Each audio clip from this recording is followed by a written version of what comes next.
Resident Evil 4, the game that changed the survival horror genre forever. By shifting towards action a bit, it managed to attract new players to the series while still appealing to the core fans. But here's the question. Is it really a horror game, or did this shift towards action steer it into a completely new direction? So sit back, grab a warm drink, and join me as we dive into how this change shaped the game, whether it still holds on to its horror roots or not, and why it's remembered as one of the greatest games of all time. In the original titles, the main focus of the game was survival horror. They were slow-paced, methodical, and terrifying. Every corner you turned brought the risk of danger. And with limited resources, you constantly felt the pressure to conserve ammo, manage your inventory, and think strategically. The claustrophobic environments, the silence, the sudden scares defined the franchise. The fixed camera angles played a significant role in building tension, by limiting your visibility and making you feel vulnerable, as you could never fully anticipate what was lurking around the next corner. Then came Resident Evil 4, and it changed everything. It introduced a faster-paced gameplay and shifted from the fixed camera angles of the past to an over-the-shoulder perspective. This change gave players a more immersive view, but it also placed a heavier emphasis on combat, because now aiming and timing were much more important. Suddenly, fights weren't just about survival, they were about precision and strategy. The over-the-shoulder perspective also added a layer of intensity, by forcing players to face threats head-on rather than look from a vantage point. And this made the experience feel much more immersive, thus making it scarier. With this change, the player can fight much better than the previous games. So to balance things out, instead of traditional slow-moving zombies, RE4 introduced ganados, human-like enemies that were faster, smarter, and more aggressive. They could wield axes, knives, and throw weapons and explosives and much more, and their sheer number was a lot more, so they can work together, corner you, and even chase you down. This shift not only refined the tone of the series, but it also signaled a move towards a more action-oriented experience. Unlike zombies, they didn't just shuffle mindlessly towards you, they actively strategized to overwhelm you. But the thing that made the combat feel really good is that it was really satisfying, because after you start getting the hang of the game, you learn to stagger and kick enemies. And it's really satisfying to shoot one enemy in front of the group and then send them all flying with one kick. And headshots were also very satisfying.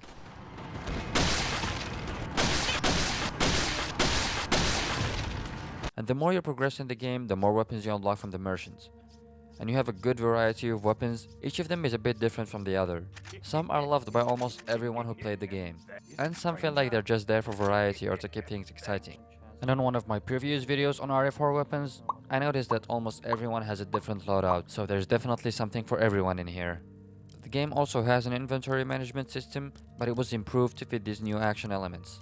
Like for example, key items no longer take space in your inventory, and you can upgrade the size and organize your inventory, etc. But even with this shift towards action, there were still elements that kept players on the edge of their seats. For example, the first big action sections in the game is one of the most terrifying moments.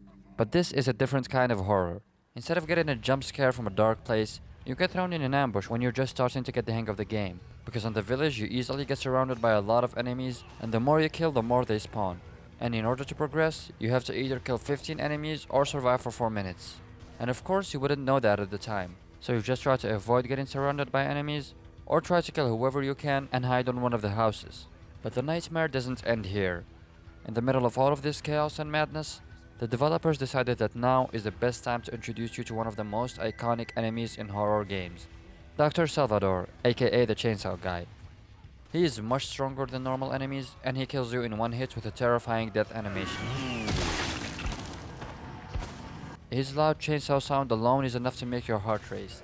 His presence transforms chaos into sheer panic. You no longer have the luxury of knowing when he'll stagger, because normally, you just shoot enemies once and they fall down, giving you a window to kick. But this guy does not stagger that easily. And even when you do stagger him, if you mistime the kick, the result is fatal. This room is a great example of how to mix fast-paced and satisfying gameplay with horror, to create a perfectly balanced encounter. But not all rooms were like this. The game slows down sometimes for scarier, more atmospheric sections, and it goes completely nuts in other times. And this balance between horror and action is what makes Resident Evil 4 stand out and keep players engaged from start to finish. An example of rooms that are more on the scary side, the village when you come back at night. Everything is pitch black and visibility is limited. Instead of the usual adrenaline pumping music and the chaotic swarming of enemies when you shoot one of them, the atmosphere remains eerily quiet. The sense of uncertainty makes you start moving cautiously, and after a bit, you may even start feeling slightly safe until out of nowhere you get an axe to the face when you least expect it. This setup makes jump scares far more effective. Even if you die and replay this section a few times, the scares don't lose their edge. The tension is always present, and even after clearing the room, the music still doesn't change. This constant unease keeps you on high alert, always glancing over your shoulder, expecting the worst. Another scary part is another iconic enemy of the game, the Regenerator. A terrifying looking monster that regenerates his limbs after you shoot them, has a ton of HP, and can kill you with only a few hits with an even scarier death animation. And what makes this guy even scarier is its sound. A deep, guttural breathing noise that fills you up with anxiety the moment you hear it. It's the kind of sound that makes you hesitate to move forward, and when paired with the creature's grotesque design, it becomes unforgettable. These terrifying encounters are elevated by the game's masterful use of atmosphere, the dim lighting, the unsettling soundtrack, and the perfectly timed jump scares, creating a strong sense of dread. On these rooms, every step feels like a gamble, and when the action pauses, the tension never truly disappears. Then we have rooms like this, where the main focus is to shoot a ton of enemies, blow up others, and more of what you usually do in a third-person shooter. And some of these rooms are purely action, unlike the village where it's a mix of both. And that variety is what makes it so enjoyable. And if you're enjoying this video so far, don't forget to hit that like button. So the thing that makes Resident Evil 4 so compelling is how it balances these moments. The game alternates between scary, tension-filled rooms, unbalanced encounters that mix horror and action, and outright action-packed sequences. This variety keeps players engaged, and it ensures that neither the scary parts nor the action feels repetitive. It's a constant push and pull that keeps you on the edge and immersed in the game's world. The key to maintaining this tension and engagement is variety. Avoiding overusing one type of encounters. Say for example the island section of the game. While this section has one of the most iconic enemies, yet it's still probably the weakest section compared to the village and castle. The main reason behind that is that the rooms are now well balanced, or at least not balanced as well as the castle or the village. Most of them are pure action, and the annoying thing is when these action sections are in succession, one after the other with no real slow and scary rooms in between to balance things out, which can make these rooms feel pretty jarring. Although this overuse of action can still add to the horror experience in a way. For example, when you beat the castle you go through some action-packed rooms in a row. And in Island you get even more of these rooms with barely any horror. So you kinda get used to this, and the last thing you'd expect is to get jump scared by a burning guy from a fridge. Moments like this catch you completely off guard, precisely because you've been led into expecting action rather than horror.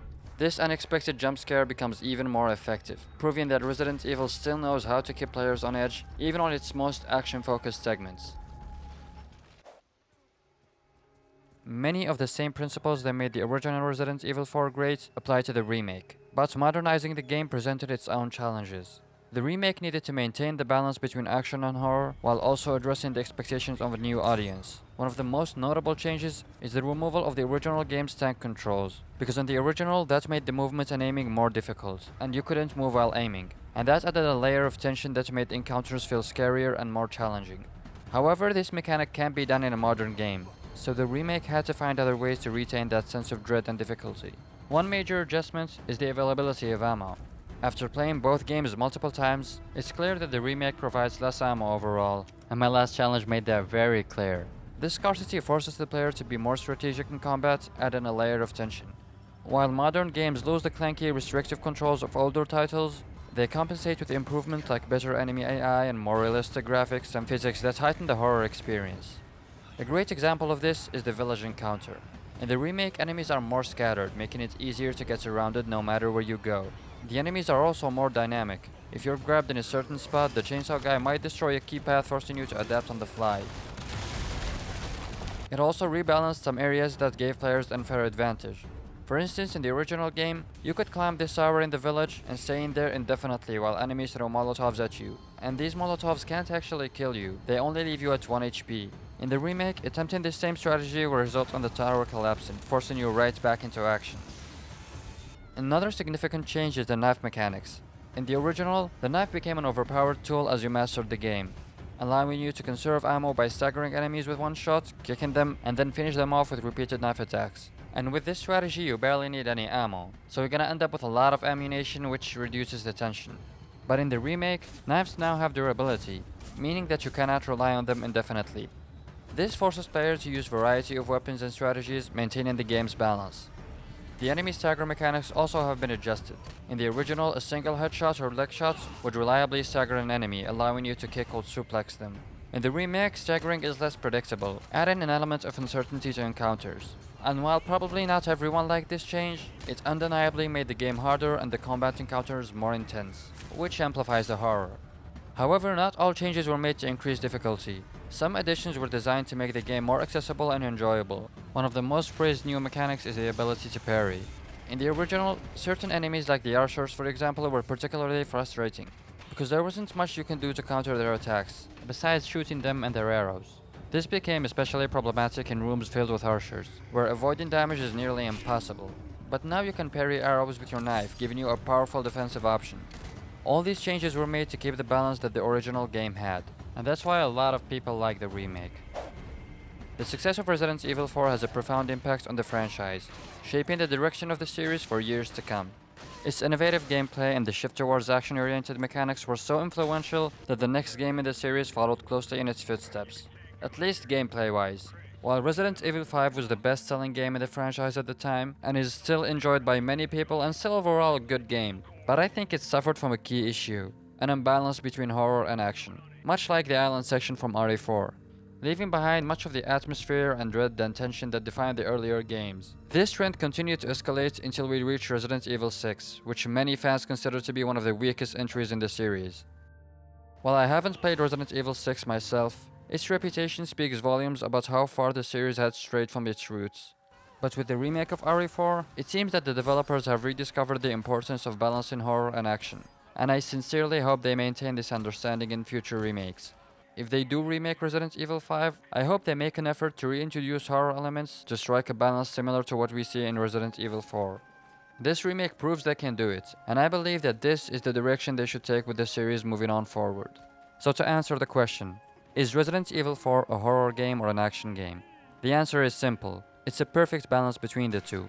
And that's what makes it universally loved, whether you're new to the series or a longtime fan. It's not too slow nor too fast. It doesn't abandon its roots, it builds upon them, improving in ways that make it more exciting and enjoyable. It knows when to scare you and when to let you have fun.